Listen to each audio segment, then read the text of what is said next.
Olá, pessoas! Estamos aqui novamente para dar continuidade à anatomia do sistema circulatório. Na aula passada, nós estudamos as características morfológicas das câmaras cardíacas, morfológicas e funcionais. E na aula de hoje, nós vamos então estudar alguns tipos de circulação. Como que o sangue ele circula e como que o coração tem esse papel de bomba, e de aspirante para aspirar e propelir, ejetar o sangue. Qualquer dúvida que vocês tenham, deixe nos comentários, mande um e-mail que eu respondo para vocês. Vamos lá? Basicamente, nós, quando pensamos no coração e quando pensamos em sistema circulatório, todo mundo já ouviu falar da pequena circulação e já ouviu falar da grande circulação. Ou seja, a circulação pulmonar e a circulação sistêmica. A circulação pulmonar, que tem por objetivo a oxigenação do sangue. Ou seja, é a circulação realizada pelo lado direito do coração e a circulação sistêmica é a realizada pelo lado esquerdo do coração. Então, quando o sangue rico em gás carbônico chega ao lado direito do coração, esse sangue precisa ser enviado para o órgão responsável pela oxigenação do sangue, que são os pulmões. Então, aqui nós estamos vendo nessa via em azul. Todo o lado direito está em azul, independente de ser veia ou de ser artéria, e está enviando o sangue para os dois lados, aqui, para os dois pulmões. Lá nos pulmões, ocorre o processo chamado de hematose, que são as trocas gasosas, que ocorre a nível dos alvéolos pulmonares e dos capilares sanguíneos. O oxigênio que está no ar ambiente passa para o sangue, lá para as hemácias, e o gás carbônico é eliminado na expiração. E aí, o sangue retorna ao coração no lado esquerdo, que vai distribuir esse sangue para todo o corpo. Então, o lado esquerdo do coração tem a importante função de mandar sangue para todas as regiões do corpo, para tudo, para o cérebro, para o fígado, para o baço, para os rins, para os músculos, para o estômago. Então, todos os nossos órgãos, todos os nossos tecidos recebem sangue, que foi bombeado pelo lado esquerdo do coração. Beleza? Então, resumindo isso aqui, a gente vai ver em mais detalhes logo à frente. A pequena circulação, ou circulação pulmonar, o sangue chega ao coração, é enviado aos pulmões para que seja oxigenado e o gás carbônico seja eliminado, enviado para fora do corpo, e dos pulmões o sangue retorna ao coração, que é isso aqui, coração, pulmões, e o sangue retorna ao coração no lado esquerdo. Na circulação sistêmica, o sangue então chegou aqui no lado esquerdo, no coração, é bombeado para todo o corpo, entendam órgãos como todo o corpo, e o sangue retorna ao coração. Retorna ao lado oposto, ao lado direito. Beleza? Então vamos descrever isso aqui. Vamos descrever cada uma dessas circulações. Vamos lá. Nessa imagem, eu achei ela bem didática, achei ela bem interessante, mostrando todos os ciclos, Então vamos começar aqui, nessa imagem aqui. Percebam que o sangue, ele chega ao átrio direito, chega ao sangue ao átrio direito proveniente de 3 vasos. A veia cava superior, que recebe o sangue, veia cava superior, ela drena o sangue da cabeça e dos membros superiores. Então, todo o sangue da minha cabeça e dos membros superiores chega ao coração pela veia cava superior. Todo o restante do corpo, veia cava inferior. tórax, abdômen, membros inferiores, todo esse sangue vem pela veia cava inferior. Peraí, professor, mas o senhor não disse 3 vasos? Sim, o terceiro vaso é o seio coronário, que drena o sangue do próprio coração. Então, o sangue rico em gás carbônico chega no átrio direito. Chegou a partir de 3 vasos, veia cava superior, veia cava inferior e o seio coronário. Do átrio direito, o sangue passa para o ventrículo direito. Do átrio direito, o sangue passa para o ventrículo direito. O sangue não retorna para o átrio, porque existe uma válvula átrio-ventricular direita. Nós vimos isso na aula passada. Então, o sangue chega no átrio direito, passa para o ventrículo direito, mas não retorna para o átrio porque existe uma válvula átrio-ventricular direita. O ventrículo contrai, no movimento de sístole ventricular, o sangue é impulsionado para a artéria troncopulmonar. Então, o sangue vem aqui para a artéria troncopulmonar. Vejam, mas o sangue não volta para o ventrículo. Não volta por quê? Porque existe uma válvula do tronco pulmonar. Então vamos ver o ciclo novamente. O sangue proveniente de 2 grandes vasos e um menor, né? Veia cava superior, veia cava inferior e seio coronário, chega ao átrio direito. Do átrio direito passa para o ventrículo direito. Não volta para o átrio, porque existe uma válvula, chamada de válvula átrio-ventricular direita. Do ventrículo, o ventrículo então contrai, movimento de sístole, o sangue passa para a artéria troncopulmonar. Mas não volta para o ventrículo, porque existe uma válvula do tronco pulmonar. Então, do tronco pulmonar, esse sangue rico em gás carbônico, um sangue desoxigenado, vai ser enviado para os pulmões. Lá nos pulmões ocorre a troca gasosa, um processo chamado de hematose. O sangue, então, vai ser oxigenado. Quando esse sangue é oxigenado, ele retorna para o coração. Mas retorna para onde, professor? Retorna para o átrio esquerdo. Quando chega no átrio esquerdo, terminou a circulação pulmonar. Beleza? Então, circulação pulmonar começa no átrio direito, termina no átrio esquerdo. Por isso, coração, pulmões, coração. Começa no átrio direito, termina no átrio esquerdo. É lógico que é contínuo, esse processo não é interrompido e é simultâneo, acontece dos dois lados ao mesmo tempo. Não tem como contrair o ventrículo direito depois do ventrículo esquerdo. Os ventrículos se contraem conjuntamente. Ok? Então, as duas circulações, elas ocorrem conjuntamente. Didaticamente, nós estamos falando delas separado. Beleza?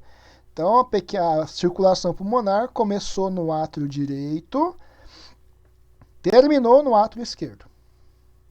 Então, o que acontece agora? Agora começa a circulação sistêmica, né? Então, o sangue rico em oxigênio, ele chega ao átrio esquerdo. Quem leva o sangue para o átrio esquerdo?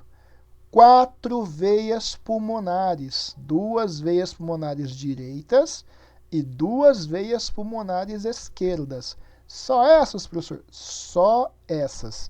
Então, essas 4 veias pulmonares levam sangue agora rico em oxigênio para o átrio esquerdo. Do átrio esquerdo, o sangue vai ser impulsionado para o ventrículo esquerdo. Olha aqui, ó, do átrio esquerdo, sangue passa para o ventrículo esquerdo. Sangue não volta para o átrio esquerdo. Não volta por quê? Porque existe uma válvula átrio-ventricular esquerda que impede o refluxo. Sempre isso acontece Deveria. Mas vocês viram na aula anterior que pode acontecer um caso, uma situação de refluxo. Isso já é uma situação de doença, não é normalidade. Normalmente o sangue passa do átrio para o ventrículo e o sangue não volta do ventrículo para o átrio. Continuando. Então o sangue passou do átrio para o ventrículo esquerdo. O ventrículo então agora contrai novamente. Entra em sístole ventricular. O sangue vai ser impulsionado para a aorta. E aí dá a aorta para todo o corpo. Não volta para o ventrículo esquerdo porque existe uma válvula da aorta. Quando o sangue é impulsionado para a aorta, esse sangue ele vai ser distribuído para todo o corpo. Olha aqui, o sangue oxigenado é distribuído aos tecidos de todo o corpo. Lá nas células, o oxigênio presente no sangue, a água, os minerais, os hormônios que estão circulando, vão passar para as células. E os resíduos, o gás carbônico, a amônia, a ureia, a água, vai voltar para o sangue aqui, ó, né, nos capilares. E aí o sangue dos tecidos não vai ficar lá no meu pé, o sangue não fica no meu estômago, o sangue vai chegar, leva oxigênio e nutrientes, e o sangue tem que retornar. Retorna por onde? Ele deve retornar para o coração de novo. Mas aonde? Lá no átrio direito. Quem leva o sangue para o átrio direito? Veia cava superior, veia cava inferior e o seio coronário. Nesse processo, termina a circulação sistêmica. Começou no átrio esquerdo, terminou no átrio direito. E aí o processo todo inicia e é aquela coisa cíclica. Lembrando que ocorre simultaneamente. Então o sangue chega aos átrios, passa para os ventrículos, vai para as artérias. Volta para os átrios, passa para os ventrículos e vai para as artérias. Então é um ciclo. Não dá para trabalhar só o lado direito do coração primeiro, depois só o lado esquerdo. Os dois lados funcionam conjuntamente. Então eu tenho sístole atrial, eu tenho sístole ventricular. Elas ocorrem, né? Os dois ventrículos contraem e relaxam ao mesmo tempo. Os dois átrios da mesma forma. Beleza? Se ficarem com dúvidas, voltem à explicação, deixe o comentário que eu explico novamente. Vamos em frente. Aqui um outro esquema bem parecido, mostrando as duas veias, né? Veia cava superior, a veia cava inferior, aqui mostrando agora números. Olha, o processo 1, processo 2, processo 3, processo 4, processo 5, o 6, o 7, o 8, né? Mesma coisa, o sangue chega ao átrio direito, passa para o ventrículo direito. Entre os dois existe uma válvula, a átrio ventricular direita. O ventrículo contrai e manda o sangue para a artéria troncopulmonar. Não volta para o ventrículo, porque existem válvulas semilunares. A artéria troncopulmonar se divide em artéria pulmonar esquerda e artéria pulmonar direita. Leva o sangue para os pulmões, lá nos pulmões ocorre a hematose, o sangue oxigenado retorna ao coração, aqui no átrio esquerdo, por 4 veias pulmonares. Do átrio esquerdo passa para o ventrículo esquerdo, vai para a aorta e da aorta para todo o corpo, né? Então essa é um resumo das duas circulações que nós já vimos no slide anterior. Beleza? Fácil, né? Vamos lá. Uma outra circulação, que é importante nesse momento eu mostrar para vocês, é a circulação cardíaca. Existe uma rede, né, própria para o coração. E ela é feita pelas chamadas artérias coronárias. Então nossa, o cara fez uma ponte de safena. Onde que é feita essa ponte de safena? Que são as coronárias. Então, as artérias coronárias são duas, a artéria coronária direita e a artéria coronária esquerda. Elas são as fontes de irrigação para o coração. Então, nessa imagem, eu estou vendo aqui a artéria coronária direita. Olha aqui a aurícula lateral direita, bem grande, né? Então, olha aqui a artéria coronária direita, a artéria coronária esquerda. A artéria coronária esquerda aqui, que vem aqui para a face anterior do coração. Lá no sulco interventricular anterior. Observando, então, nessa imagem, aqui eu tenho a aorta. Vamos reconhecer a imagem primeiro. Primeiro vaso aqui é a artéria troncopulmonar. Segundo é a aorta. Aqui eu tenho, então, a válvula atrioventricular direita, a válvula atrioventricular esquerda. Saindo da aorta, bem no comecinho da aorta, olha aqui, bem no começo mesmo, nós temos duas artérias, chamadas de artérias coronárias. A artéria coronária esquerda, a artéria coronária direita. Quando eu observo nesse corte aqui, eu tenho aqui as válvulas e olha aqui as aberturas, chamados de ósteos das coronárias. Então, esse é o ósteo da coronária, esse é o ósteo da coronária. Beleza? É por aqui que o sangue vai entrar, né? Só que a circulação cardíaca, ela é diferente. Diferente por quê, professor? Coloquei esse coraçãozinho aqui para ilustrar isso. O coração, quando o ventrículo contrai, é a sístole. Beleza? Beleza. Quando o ventrículo contrai, o sangue que está lá dentro vai para as artérias, para o tronco pulmonar e para a aorta, para levar sangue para todos os nossos órgãos, para todas as nossas células. Até aí tudo bem? Beleza. O ventrículo contraiu, sístole ventricular, impulsionou o sangue para as artérias. Então, o sangue vai para as artérias e vai para todo o corpo, inclusive para o coração. Certo? Errado. Errado por quê, professor? Imaginem a pressão que é exercida aqui na aorta. São mais de 200 milímetros de mercúrio, cerca de 200 a 240 milímetros de mercúrio. Agora veja o calibre dessas coronárias. Se esse sangue com essa pressão entrasse nas coronárias, as coronárias iam estourar. Elas arrebentavam na primeira vez que o sangue chegasse ali. Então, não é na sístole. Então, como que acontece essa irrigação?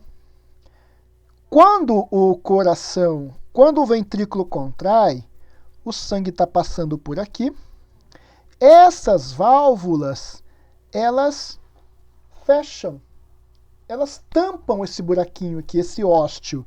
Então, quando o ventrículo contrai, a válvula, ela se gruda na parede da artéria e fecha esse ósteo da coronária.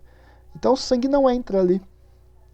Quando o ventrículo relaxa, está em diástole, ele faz uma aspiração do sangue. Aí o sangue enche essas bolsas aqui, essas válvulas, e com uma pressão muito baixa ele entra nas coronárias. Então, o coração, ele vai receber sangue na diástole ventricular, quando o ventrículo relaxa, porque daí a pressão é mais baixa, a pressão é menor, e não tem risco de estourar essas artérias. Beleza? Ficou claro isso? Ficarem com dúvidas, voltem. Se mesmo assim ficarem com dúvidas, né, manda lá um recado, um comentário que eu tento explicar melhor para vocês. É isso que acontece. Olha aqui, então eu tenho essas bolsas, essas válvulas. Quando o sangue passa por aqui, ele fecha esses ósteos e a artéria, durante a sístole ventricular, não recebe sangue aqui. Quando o ventrículo relaxa, essas bolsas se enchem de sangue e o sangue vai fluindo para essas artérias coronárias de forma, uma pressão bem menor. Então aqui nós temos a artéria coronária à esquerda, aqui à esquerda e aqui à direita. Aqui a aurícula atrial, o ápice do coração, a artéria troncopulmonar, a aorta, a veia cava superior e a veia cava inferior.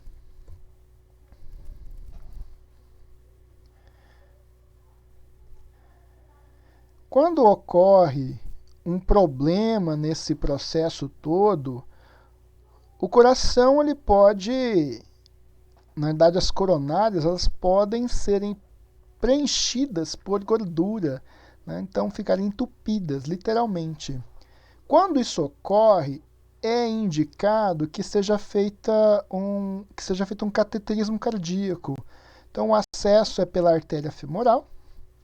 Então tem o acesso, o catéter ele vai subindo aqui, né, pela artéria femoral, até chegar lá ao coração. Quando chega ao coração, então existe um processo de monitorização, né, vai monitorar para ver, e esse catéter ele vai injetar um contraste para que o cardiologista consiga observar onde está a obstrução.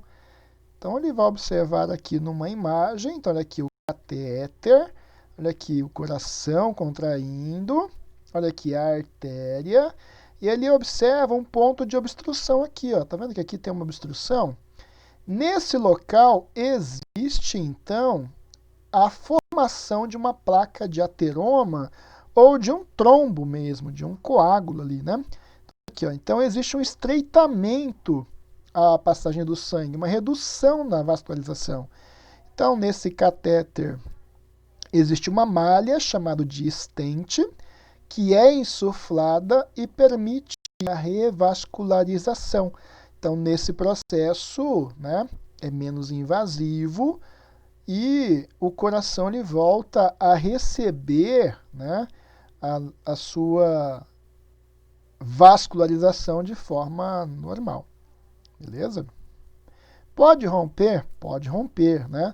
Então, esse processo ele tem que ser bem pensado, tem que ser bem analisado pelo cardiologista. Geralmente, isso é feito quando ocorre a possibilidade, né, de se ter um infarto. E aí coloca-se o stent, né? Então, infarto do miocárdio. Quando esse stent não é suficiente, é feita uma ponte de safena, né, uma angioplastia. Safena é uma veia que fica no membro inferior e ela é bem grande, né, bem longa e pode ser utilizada para então fazer uma ponte de safena. Então faz-se um desvio do sangue para aquele local que está com a obstrução. E aí faz-se uma revascularização. Então antes tinha uma obstrução, coloca-se uma ponte entre a aorta e a área de obstrução e com isso faz a revascularização. O nosso último tópico é o chamado complexo estimulante do coração. Ou seja, complexo que faz o coração contrair. Primeira informação, existe uma parte intrínseca e existe uma parte extrínseca. A parte intrínseca, nessa imagem aqui, vamos reconhecer. Tem o nó sinoatrial, que fica próximo à veia cava superior, que está aqui. Tem o nó atrioventricular, que fica próximo ao ósteo, próximo à válvula atrioventricular direita. Então, nó sinoatrial, nó atrioventricular. Nós temos os fascículos atrioventriculares e depois os ramos subendocárdicos, né? Então, são todos esses ramos que fazem parte aqui do nosso complexo estimulante. Vamos trocar em miúdos isso? Então, nós já sabemos que esse complexo estimulante do coração é o que faz o coração contrair e relaxar. Faz o coração bater, né?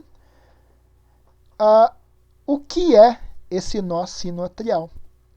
O nó sinoatrial, que é esse aqui, ó, ele é constituído por fibras cardíacas modificadas e especializadas que atuam como se fossem neurônios. Então, o nó sinoatrial, ele são fibras cardíacas modificadas e especializadas que atuam como se fossem neurônios. Ele é chamado de marca-passo cardíaco. Por que marca-passo cardíaco? Porque ele produz o estímulo para o coração contrair. Já viram naqueles seriados, filmes, em que se faz uma dissecação de uma rã, dissecação de um sapo, e aí retira o coração do sapo, o coração continua batendo fora do corpo? Por que que isso acontece? Isso acontece porque o nó sinoatrial é capaz de produzir o estímulo para o coração ficar contraindo e relaxando. Por isso ele se chama marca-passo cardíaco. Ele produz o estímulo para o coração contrair. Se eu tirar o coração de qualquer animal que esteja vivo, tira o coração. O coração continua batendo na minha mão. Fica batendo, literalmente batendo, né? Por quanto tempo? Aí depende das condições de nutrição para esse órgão. Se eu colocar nutrição para esse órgão, ele fica batendo por um certo período de tempo, né? Então ele fica ali batendo, contraindo. Enquanto tiver condições de energia, condições de gerar um impulso, o nó sinoatrial vai ficar fazendo com que o coração ele bata. Então a informação sai do nó sinoatrial, passa para o nó atrioventricular e é distribuído para todo o coração. Mais ou menos assim. Vamos voltar. Faltou uma imagem aqui. Então, esse nó sinoatrial, ele produz o estímulo, passa para o nó atrioventricular e distribui para todo o coração. E faz que o coração contraia. Uma frequência cardíaca constante, por isso marca passo. Frequência cardíaca constante, cerca de 60 batimentos por minuto. Mas nós não vivemos assim. Nosso coração, ele sofre variações na frequência cardíaca, né? A todo momento. A todo momento meu coração está acelerando, o coração está reduzindo os batimentos. Por exemplo, se eu faço uma corrida, vou fazer uma atividade física, minha frequência cardíaca aumenta, uma taquicardia. Se eu estou dormindo, estou relaxando, minha frequência cardíaca ela reduz, uma bradicardia, né? Como que isso acontece se o nó sinoatrial produz uma frequência constante? Quem provoca as variações, então, na frequência cardíaca? Quem provoca as variações é o complexo extrínseco, que é o nosso sistema nervoso autônomo. Então, o sistema nervoso autônomo, ele provoca variações na frequência cardíaca. Como, professor? O sistema nervoso simpático, ele aumenta os batimentos, aumenta a frequência e aumenta a força de contração. Então, quando eu estou fazendo uma atividade física, o sistema nervoso simpático lá, ó, mandando informação, o coração começa a contrair mais rápido, mandar mais sangue, bombear com mais força. Então, essa é uma ação do sistema nervoso simpático, né? Aumenta a frequência cardíaca. Agora, parei de fazer atividade física. Quando eu paro, o coração continua acelerado? Por um tempo ele continua batendo forte. Mas à medida que o tempo vai passando, essa frequência cardíaca que era de 64 subiu para 130. Ela vai reduzindo, até chegar novamente aos 64. Quem faz isso? O sistema nervoso parasimpático. Então, o parasimpático ele reduz a frequência cardíaca, ele provoca bradicardia. Então, o coração acelerou porque eu fiz atividade física, estou correndo, estou gastando caloria, O coração então começa a bater mais forte, mais rápido. Parei a atividade física, né? Eu estou desacelerando. Ao mesmo tempo, o sistema nervoso parasimpático começa a atuar e começa a reduzir a frequência cardíaca até chegar aos seus níveis normais. Beleza? Se eu tiver problema com qualquer um desses dois, por exemplo, eu vou cortar o sistema nervoso parasimpático. Cortei o nervo fora, o nervo vago, chama-se nervo vago. Cortei o nervo parasimpático do coração, nervo vago. O que pode acontecer? Acontece que só o simpático continua agindo, vai aumentando a frequência cardíaca, aumentando, chega um momento em que o coração entra em fadiga, né? E aí ele entra em fibrilação e não consegue mais contrair. Então esses dois sistemas, eles agem meio que, né, regulando a ação um do outro. Beleza? Tranquilo? Então, essa é a nossa aula, eu espero que vocês tenham gostado dela. Se ficarem com dúvidas, voltem, assistam novamente, leiam nos livros lá no Tortora que eu disponibilizei para vocês. Ficarem com dúvidas ainda, deixem nos comentários que eu respondo para vocês. Ou mandem um áudio que nós discutimos isso. Beleza? Uma excelente aula, uma excelente semana e até a próxima.